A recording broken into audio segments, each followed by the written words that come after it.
Karen, Judy, thousands of companies with your personal information have been attacked by ransomware this year. Now, despite advice from authorities, experts say some of those companies are now negotiating to pay criminals the ransom. But what should you do if you're a victim? Cyber criminals attacking consumer information in company databases.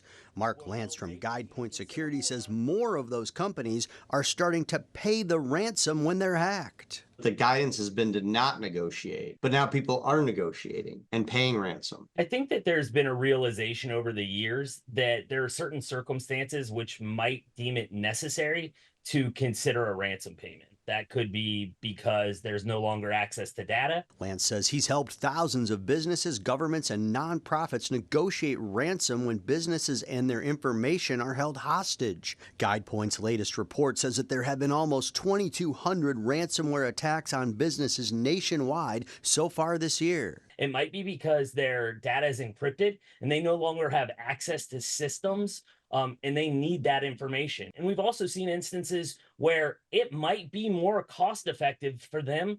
There have also been several local cases of ransomware attacks, notably the January hack into Lurie Children's Hospital. Lurie Children's said that some patient information like medical conditions and social security numbers were impacted. However, in this case, they did not pay the ransom. Lurie Children's saying experts have advised that making a payment to cyber criminals does not guarantee the deletion or retrieval of data that has been taken.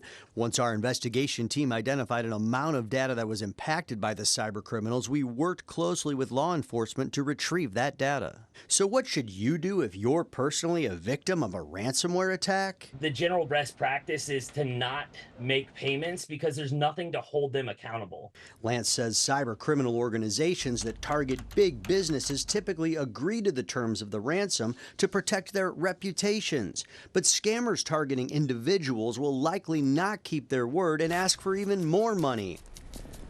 The FBI says it does not support anyone paying a ransom, saying it does not guarantee that data will be retrieved, and that ransom deals encourage criminals to target other victims. Instead, report these crimes to the FBI. Karen, Judy, if your consumer information was compromised in a company's data breach, ask if they will offer you free credit monitoring services, kind of like Lurie Children's is doing. But remember, if you are personally a victim at home and attacked, do not pay. There's no guarantee that you will get that information back, and they may ask you for more and more money. Watch breaking news on YouTube. Subscribe to ABC7 Chicago Eyewitness News.